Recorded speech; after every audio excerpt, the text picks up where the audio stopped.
আসসালামু আলাইকুম, welcome to spicy বং। আমার আজকের রেসিপি গোলাপ জাম।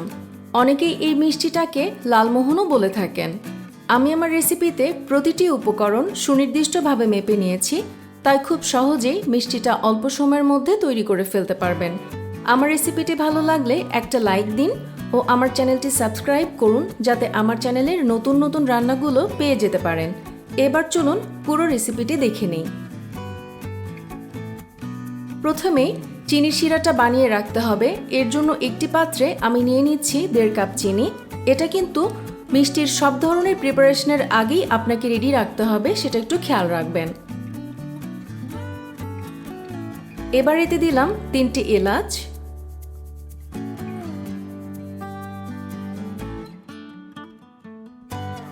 এবার 1.5 কাপ চিনির জন্য দিব 1.5 কাপ পানি।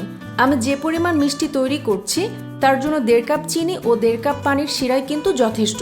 এতে করে মিষ্টি তৈরির পর আপনার অনেক বেশি শিরা রয়ে যাবে না, আর যদি কিছুটা রয়েও যায় তো সেটা ফেলে না দিয়ে সেটা দিয়ে সেমাই, সুজি, পায়েস বা যে কোনো মিষ্টি খাবার তৈরি করে ফেলতে পারবেন। এবার চুলার জালটা মিডিয়াম লোতে রেখে শিরাটা জাল দিব চিনি গলে যাওয়া পর্যন্ত এবং বলক ওঠার অপেক্ষা করব। চিনি গলে গেলে এবং বলক উঠে গেলে দিয়ে দিচ্ছি 1/4 টিস্পুন বা 1 চা চামচের 4 ভাগের 1 ভাগ কেওড়া জল। এটা সুগন্ধের জন্য দিলাম, তবে এটা না দিলেও কিন্তু চলবে। আর দিয়ে দিলাম 1 টেবিল চামচ লেবুর রস। লেবুর রসটা দিলে চিনি শিরাটা জমে যাবে না। সব উপকরণ দেওয়া শেষ।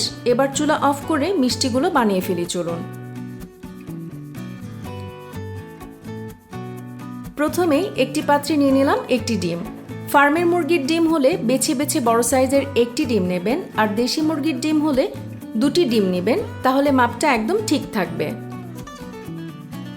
এবার এতে দিচ্ছি 1/2 টেবিল স্পুন চিনি, 1 টেবিল স্পুন পানি, 2.5 টেবিল স্পুন ঘি। ঘিটা গলিয়ে ঠান্ডা করে তারপর মেপে নেবেন। জমানো ঘি মেপে নিলে কিন্তু মাপটা ঠিক থাকবে না, আর ঘিয়ের পরিবর্তে সয়াবিন তেলও দিতে পারেন। এবার এই উপকরণগুলোকে খুব ভালো করে মিশিয়ে নেব।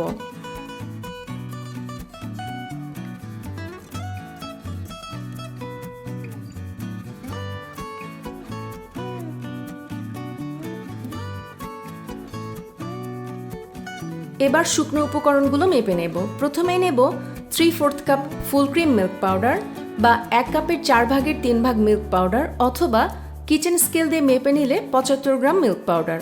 সবভাবে বলে দিলাম, যার যেভাবে বুঝতে সুবিধা হয়। আসলে মেজারমেন্ট কাপের সেটে 3/4 কাপের মাপটা দেয়া থাকে না, বা সেটে এই মাপের কোনো কাপ নেই। তাই মাপের ব্যাপারে কনফার্ম থাকতে চাইলে 75 গ্রাম গুঁড়ো দুধ নিলে মাপটা একদম ঠিক থাকবে। আর চেষ্টা করবেন শুকনো উপকরণগুলো চেলে নিতে। এবার দিচ্ছি 1/2 কাপ ময়দা এবং 2 চা চামচ বেকিং পাউডার। এবার চেলে নিব।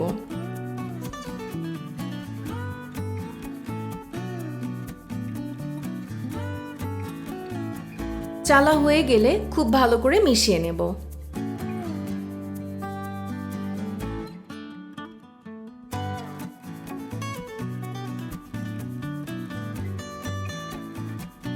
প্রয়োজনীয় সব উপকরণ নেওয়া শেষ। এবার তরল উপকরণগুলোর সাথে শুকনো উপকরণগুলো একটু একটু করে দিয়ে মেশাতে থাকবো।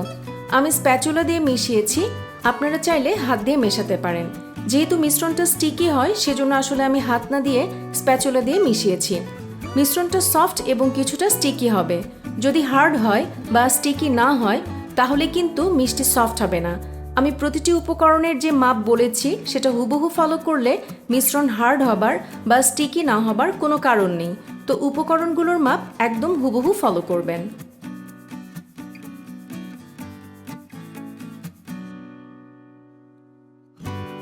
মিশ্রণ রেডি। এবার আমি মিষ্টিগুলো বানিয়ে ফেলবো। মিষ্টি বানিয়ে যে ডিশে রাখবো সেটা ঘি বা তেল দিয়ে একটু ব্রাশ করে নেবেন, যাতে ডিশের সাথে মিষ্টিগুলো লেগে না যায়। 2 হাতে একটুখানি তেল বা ঘি মাখিয়ে মিষ্টিগুলো একদম মসৃণ গোল করে বানিয়ে ফেলবো। মিষ্টির গা মসৃণ না হলে ভাজার সময় মিষ্টির গায়ে ফাটা ফাটা দাগ থাকবে, তাই দু হাতের মাঝে মিশ্রণ নিয়ে ঘুরিয়ে ঘুরিয়ে একদম মসৃণ গোল করে মিষ্টিগুলো বানিয়ে ফেলবেন।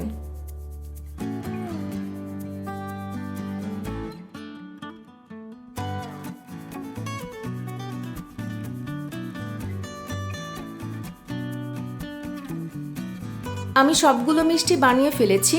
আমার রেসিপিতে যে পরিমাণ দিয়েছি এতে 16টা মিষ্টি হয়েছে। আপনি এগুলোর থেকে ছোট বা বড় করে বানালে সংখ্যায় কম বা বেশি হতে পারে, তবে চেষ্টা করবেন খুব বেশি বড় করে না বানাতে, কারণ এগুলো ভাজার পর এবং শিরায় দেওয়ার পর আরও বড় হয়ে যায়। মিষ্টিগুলো তো বানানো হলো, এবার ভাজতে হবে। যেহেতু ডুবো তেলে ভাজতে হবে সেহেতু একটি ফ্রাইং প্যানে বেশি করে তেল নিয়ে নিলাম। চুলা আমি একদম লো হিটে রেখেছি। তেল খুবই সামান্য গরম হয়েছে। এই সামান্য গরম তেলেই মিষ্টিগুলোকে তেলের মধ্যে ছেড়ে দিতে হবে।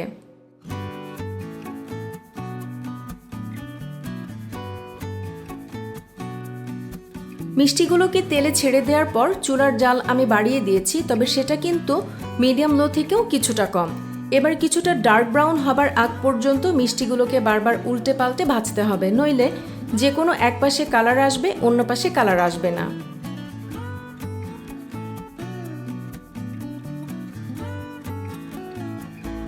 গোলাপ জামের সঠিক কালারটা চলে আসার পর মিষ্টিগুলোকে তেল থেকে উঠিয়ে সাথে সাথেই চিনির শিরায় ছাড়বো। আর যখনই দেখবেন গোলাপ জামের কালারটা হালকা হালকা চলে আসছে, তখন আগে থেকে রেডি করে রাখা চিনির শিরাটা পাশের চুলায় বসিয়ে দিয়ে চুলা অন করে রাখবেন আর চুলা রাখবেন মিডিয়াম লো ফ্লেমে। মিষ্টিগুলোকে চিনির শিরায় ছেড়ে দিয়ে এবং হালকা একটু নেড়ে দিয়ে ঢেকে দিব এবং এই মিডিয়াম লো ফ্লেমেই 2 মিনিট চুলায় রাখবো।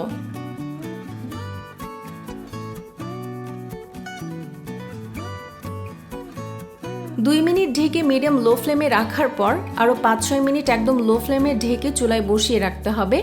এরপর চুলা বন্ধ করে 1-1.5 ঘন্টা পর সার্ভ করতে হবে। যদিও আমি এখনই কেটে দেখিয়ে দিচ্ছি যে মিষ্টিটা কতটা সফট হয়েছে, তবে চুলা বন্ধ করার 1-1.5 ঘন্টা পর মিষ্টিটা আরও অনেক বেশি সফট হয়ে আসবে এবং ভেতরে শিরাও ঢুকবে। দেখুন একদম সফট, তবে ভেতরে কিন্তু এখনও ভালোভাবে শিরা ঢোকেনি। আর এটা আমি আপনাদেরকে চুলা বন্ধ করার 1-1.5 ঘন্টা পর কেটে দেখাচ্ছি। দেখুন আরও সফট হয়ে গিয়েছে এবং ভেতরে শিরাও ঢুকেছে। তো হয়ে গেল গোলাপ জাম। অনেক ভালো থাকবেন। আল্লাহ হাফেজ।